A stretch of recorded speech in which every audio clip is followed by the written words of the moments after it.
कैसे बच्चों, ठीक ठाक हो? आज शुरू करते हैं स्पेशल टर्म्स है हमारे अकाउंटेंसी में। अकाउंटिंग के जो टर्म्स हमारे शुरू थे अभी भी चल रहे हैं और चलते रहेंगे। ये तब तक हम इस पर बात करेंगे जब तक कि पूरी तरह समझ ना जाए, क्योंकि अकाउंटिंग जो हमें सीखना है, अकाउंटेंसी सीखना है, अच्छी तरह से इस पर कमांड होने चाहिए, तभी हम अपने व्यापार का फाइनेंशियल स्टेटमेंट्स, बैलेंस शीट या फाइनल अकाउंट अच्छी तरह तैयार कर सकते हैं। तो चलो हम बढ़ाते हैं इस चीज़ को आगे। हमारा पिछला शब्द समाप्त था रेवेन्यू एक्सपेंडिचर पे। बता चुके हैं रेवेन्यू एक्सपेंडिचर किसी व्यापार के जो डे टू डे एक्सपेंसेज हैं, व्यापार को मैनेज करने का, ऑपरेट करने का, दिन प्रतिदिन के जो खर्चे हमारे हैं उसमें जो भी एक्सपेंडिचर आते हैं सबको हम लोग रेवेन्यू एक्सपेंडिचर कह सकते हैं। जैसे सैलरी है, रेंट है, रिपेयर एंड मेंटेनेंस है, डोनेशन है, चैरिटी है, प्रिंटिंग स्टेशनरी है, इत्यादि वगैरह सब कुछ ये है। तो हमें जो रन कराना है, बिजनेस रन कराने में हमें दिन प्रतिदिन स्पेशल खर्चे होते हैं, इसको हम लोग कह सकते हैं रेवेन्यू एक्सपेंडिचर। और ये क्यों है? रेवेन्यू का मतलब है आमदनी, राजस्व, व्यापार के राजस्व। तो ये राजस्व कमाने के लिए हमें एक्सपेंडिचर करना पड़ता है, एक्सपेंस करना पड़ता है। अगर एक्सपेंस नहीं करेंगे तो वो हमारी जो आमदनी है व्यापार की, जो रेगुलर रिसिप्ट है, वो रुक जाएगी।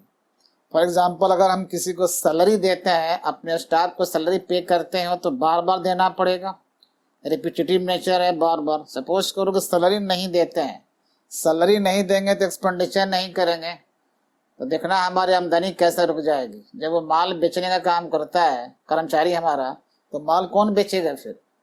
इस प्रकार ये खर्चा करने के बाद ही वो सेल्समैन मिलता है, वो हमारे सेल का वर्क देखता है, और सेल हमारे लिए क्या है? रेवेन्यू है। तो इस रेवेन्यू को प्राप्त करने के लिए हमको ये एक्सपेंस करना पड़ता है। इसलिए हिंदी में से कोई कहता है आयगत व्यय कहते हैं, यानी आय कमाना है तो हमको व्यय करना पड़ेगा। आगे बढ़ते हैं। Deferred revenue expenditure. ये डेफर्ड का मतलब होता है पोस्टपोन कर देना। ये भी एक प्रकार का रेवेन्यू एक्सपेंडिचर है। जैसे ये रेवेन्यू एक्सपेंडिचर है डे टू डे व्यापार ऑपरेट करने, मैनेज करने में जो हम एक्सपेंस करते हैं उसको नाम ये रखे हैं रेवेन्यू एक्सपेंडिचर। ये भी है रेवेन्यू एक्सपेंडिचर, लेकिन उसके कंपैरिजन में कुछ ज़्यादा है, एक हेवी अमाउंट है। इतना हेवी अमाउंट है, डे टू डे मैनेज करने के नाम पर इतनी बड़ी राशि हो जाती है, जिसका बेनिफिट हम जो एक्सपेंडिचर करते हैं उसका बेनिफिट हमें मिलता है, उसका लाभ हमें मिलता है, उसकी आमदनी हमें मिलती है। वही एक्सपेंडिचर करेंगे तो यहाँ भी लाभ मिलने की आशा है। तो ये रेवेन्यू एक्सपेंडिचर हमारा इतना हेवी है, इतना बड़ा अमाउंट है, जिसका फायदा हमें आने वाले कई वर्षों तक मिलता रहेगा।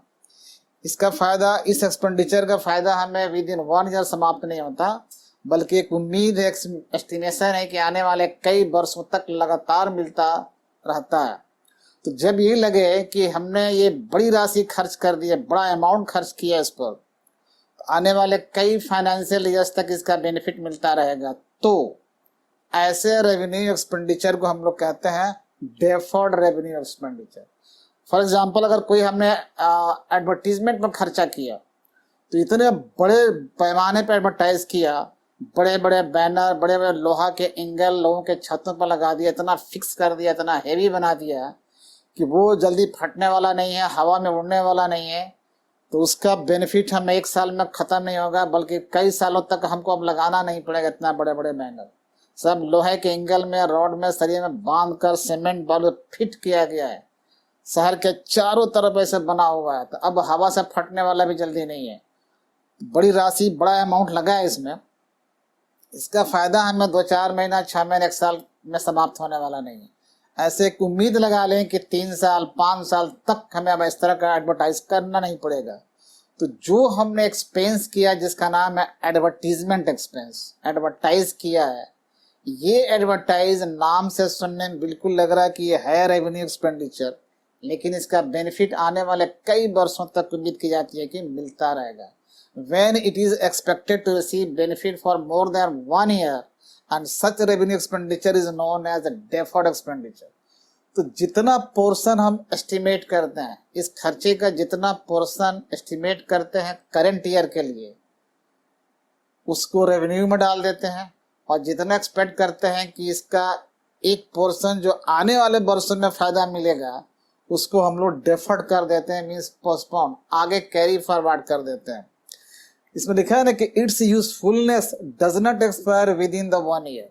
जो एक्सपेंस हम करेंगे, इसका जो बेनिफिट मिलेगा, जो यूजफुलनेस है, तो 1 साल में समाप्त न होकर के आने वाले कई वर्षों तक चलता रहेगा, आने वाले कई वर्षों तक चलता है। इसलिए इस एक्सपेंस को हम आगे आने वाले वर्षों में कैरी फॉरवर्ड कर देते हैं, और जब कैरी फॉरवर्ड करते हैं वही हमारा क्या है, डेफर्ड है, वही हमारा पोस्टपोन्ड है। और जो पोस्टपोन्ड है या डेफर्ड है या कैरी फॉरवर्ड, उसको हम लोग बैलेंस शीट में दिखलाते हैं। तो अगर हमने एस्टिमेट कर दिया कि 5 साल चलेगा, बेनिफिट मिलेगा, तो 5 सालों तक हम दिखलाते रहेंगे इक्वल करके, पहले साल में, फिर दूसरे साल में, फिर तीसरे साल में, और 5वें साल में आकर के ये समाप्त हो जाएगा। अगर हमें उम्मीद है कि ऐसे खर्चे का फायदा हमें 3 सालों तक मिलता रहेगा, तो आप 3 से डिवाइड कर दो, और उसका एक भाग पहले साल में समाप्त करो, दूसरा दूसरे साल में, तीसरा समाप्त हो जाएगा। तो इस प्रकार रेवेन्यू का जब उम्मीद हो कि आने वाले कई वर्षों तक फायदा मिलता रहेगा, तो उसको हम लोग कहते हैं deferred revenue expenditure. Next point है, इसमें एक और बात बता दें कि इसका एक पोर्शन जो है, इस रेवेन्यू का एक पोर्शन प्योर रेवेन्यू है जो पहले साल में समाप्त किया जाता है, और जो बैलेंस बच जाता है उसको एसेट जैसा ट्रीट करते हैं। एसेट ट्रीट करने का मतलब उसे बैलेंस शीट में कैरी फॉरवर्ड करते हैं। फिर अगले साल एक पोर्शन निकालते हैं और उसको पीएल अकाउंट में डेबिट करते हैं, बाकी जो बचता है अगले साल वाले फिर बैलेंस शीट में चला जाएगा। इस तरह से ये डेफर्ड, स्थगित, पोस्टपोन्ड, ये कह लो कैरी फॉरवर्ड होता रहेगा तब तक जब तक हमने एस्टिमेट किया है फायदा मिलने का। आगे बढ़ते हैं, डायरेक्ट एक्सपेंस, या यूं कह लें कि डायरेक्ट रेवेन्यू एक्सपेंस। जब ये वर्ड आएगा डायरेक्ट एक्सपेंस या डायरेक्ट रेवेन्यू एक्सपेंस, एक्सपेंस तो हम सब जानते हैं कि एक्सपेंस कहते हैं जो हम लोग मेंटेन करते हैं, व्यापार चलाते हैं, डे टू डे जो खर्चा है हमारा, उसको कहते हैं ये रिपीटेटिव नेचर के हैं, बार बार ऐसे होते रहते हैं। लेकिन उसमें एक वर्ड आ गया है डायरेक्ट या डायरेक्ट रेवेन्यू एक्सपेंस। किसी व्यापार में ये डायरेक्ट एक्सपेंस क्या है, तो 2 तरह की बात हम करते हैं। एक तो ऐसा व्यापार होना चाहिए जिसमें कुछ उत्पादन नहीं होता हो, कोई मैन्युफैक्चरिंग हम नहीं कर रहे हैं, सामान्य हम ट्रेडिंग बिजनेस कर रहे हैं, माल खरीदा वैसा ही माल को सेल कर दिया, this is called trading business. तो अगर हमारा ट्रेडिंग बिजनेस है तो उस ट्रेडिंग बिजनेस में हमारे फाइनेंशियल अकाउंटिंग अप्लाई किया जाता है, तो फाइनेंशियल अकाउंटिंग के हिसाब से इसका मतलब हो सकता है। एक और प्रकार की बिजनेस हम करते हैं मैन्युफैक्चरिंग बिजनेस, यानी कुछ हमने कच्चे माल खरीदा और उसको उसी फॉर्म में ना बेच करके कुछ प्रोडक्ट बनाया और तब उस प्रोडक्ट को बेचा, ये हमारे मैन्युफैक्चरिंग बिजनेस है। तो दोनों में एक्सपेंस और कॉस्ट की बात होती है। अगर हमारे फाइनेंशियल अकाउंटिंग है यानी कि ट्रेडिंग बिजनेस है, हम इसको कह सकते हैं ट्रेडिंग बिजनेस की बात। यहाँ थोड़ा लिख दें ताकि आपको सहूलियत मिल जाए।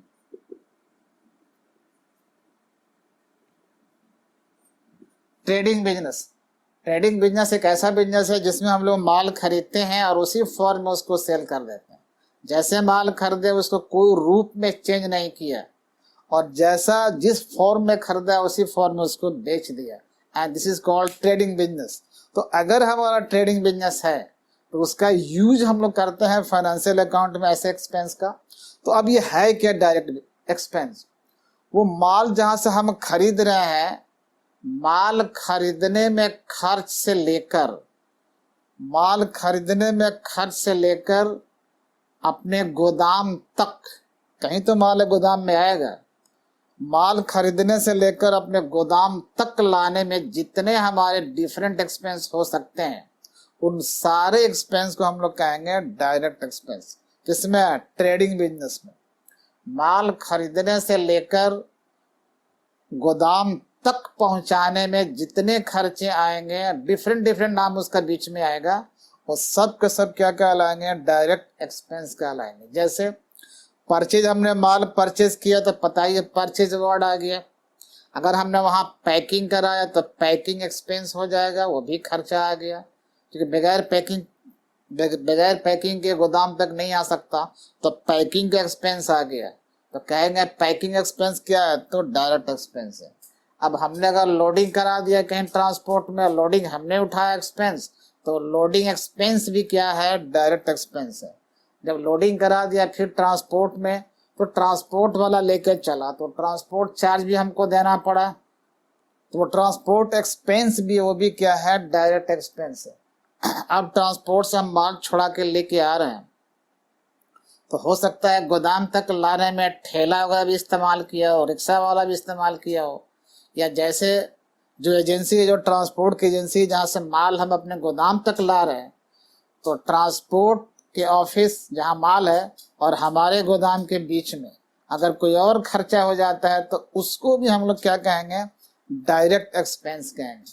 तो सीधी सी बात है कि माल खरीदने से लेकर अपने गोदाम तक लाने में बीच में जितने तरह तरह के खर्चे आएंगे, कोई भी खर्चा आ जाए, कोई भी एक्सपेंस आ जाए, वो सब क्या कहलाएगा, डायरेक्ट एक्सपेंस कहलाएगा। अगर मुंबई से हमारा माल चला है ट्रक से लेकर, तो 2 राज्यों के सीमा के अंदर जब ट्रक प्रवेश करता है तो वहां पे ऑक्ट्राय देना पड़ता है, सीमा कर जिसको बोलते हैं। तो अगर ऑक्ट्राय या सीमा कर दिया गया, उसकी रसीद मिलती है, अगर नहीं देंगे तो माल वहीं रोक देगा, माल हमारे गोदाम तक नहीं आ सकता है। तो गोदाम तक लाने में उस एक्सपेंस का भी रोल है।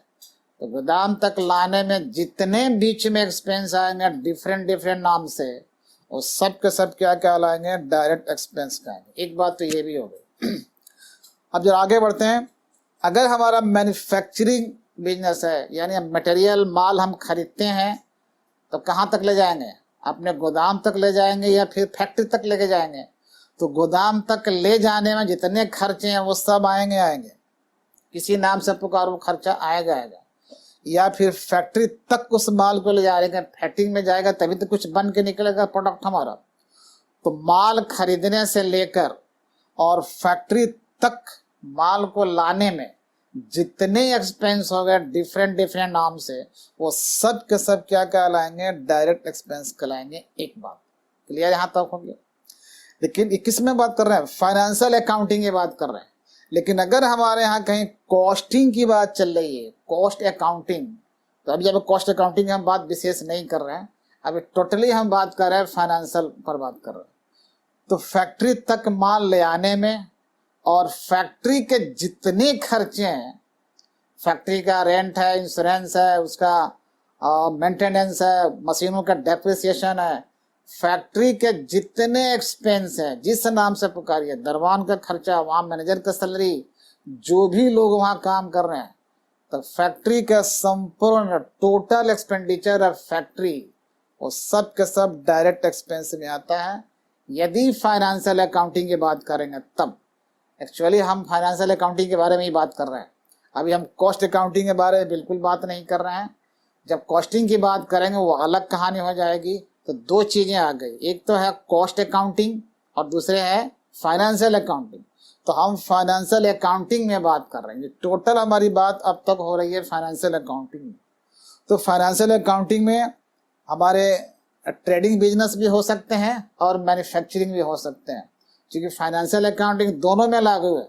मैन्युफैक्चरिंग में भी हम लोग प्रयोग करते हैं, इस्तेमाल करते हैं इसका, और अगर ट्रेडिंग बिजनेस है उसमें फाइनेंशियल अकाउंटिंग चलता है। तो हम सिर्फ बात कर रहे हैं फाइनेंशियल अकाउंटिंग के पॉइंट ऑफ व्यू से कि कौन सा एक्सपेंडिचर है जिसको डायरेक्ट कहेंगे और इनडायरेक्ट कहेंगे।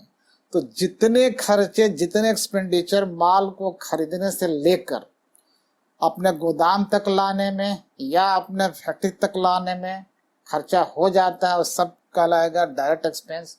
प्लस फैक्ट्री में जितने खर्चे आएंगे माल बनाने में, या फैक्ट्री का या मशीन का, वहां पर जितना नाम, जो नाम रखना रखिए, वो सारे फैक्ट्री के एक्सपेंस भी क्या हो जाएंगे, डायरेक्ट एक्सपेंस हो जाएंगे। किसमें, फाइनेंशियल अकाउंटिंग में। कॉस्ट अकाउंटिंग में क्या क्या होगा डायरेक्ट इनडायरेक्ट, को बाद में हम बात करेंगे। तो मुझे उम्मीद है कि आप बड़े आसानी से समझ गए होंगे डायरेक्ट एक्सपेंस या डायरेक्ट रेवेन्यू एक्सपेंस क्या कहलाता है। एक बार फिर दोहरा देते हैं, माल खरीदने से लेकर अपने गोदाम तक लाने में जितने एक्सपेंस है अलग अलग नाम हो सकते हैं, इंश्योरेंस भी हो सकता है, ट्रांसपोर्ट हो सकता है, कार्टेज हो सकता है, लोडिंग हो सकता है, अनलोडिंग हो सकता है, पैकिंग हो सकता है, ये कुछ भी, ऑक्ट्राय हो सकता है, ये कुछ भी हो सकता है जो हमारे माल गोदाम तक पहुंचाने में खर्चा हुआ है, वो सब का सब डायरेक्ट एक्सपेंस है। और अकाउंटिंग हमारा कौन सा, ध्यान रखना, अकाउंटिंग हमारा है फाइनेंशियल अकाउंटिंग। अगर हमारी फैक्ट्री है, मैन्युफैक्चरिंग करते हैं, तो माल जो हम खरीदेंगे कहाँ ले जाएंगे, फैक्ट्री में लेके जाएंगे। तो फैक्ट्री तक आ गया माल, तो खरीदने से लेकर फैक्ट्री तक लाने में खर्चा हुआ होगा, प्लस उस फैक्ट्री का टोटल एक्सपेंडिचर, किराया है, इंश्योरेंस है, टैक्स है, फैक्ट्री में जो मजदूर काम करते हैं उनका सैलरी है, उनका वेजेज है, ये सारे फैक्ट्री का जो एक्सपेंडिचर है वो भी क्या हो जाता है, डायरेक्ट एक्सपेंस में आता है।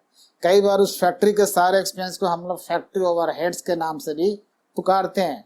तो इस प्रकार आप डायरेक्ट एक्सपेंस समझ गए होंगे। और नेक्स्ट वीडियो हम मिलेंगे आपको इनडायरेक्ट एक्सपेंस के बारे में बात करेंगे, या इनडायरेक्ट रेवेन्यू एक्सपेंस के बारे में बात करेंगे। क्योंकि जब भी हम लोग पीएल अकाउंट बनाते हैं, ट्रेडिंग अकाउंट बनाते हैं, या किसी बिजनेस का जो फाइनल अकाउंट है उसमें डायरेक्ट और इनडायरेक्ट का बहुत इंपॉर्टेंस है। जब भी आप टैली पर काम करोगे, टैली सीखते हो, टैली सॉफ्टवेयर सीखते हो, उसमें बड़े इंपॉर्टेंट है, जब लेजर क्रिएट करते हैं तो वो डायरेक्ट और इनडायरेक्ट की बात करता है।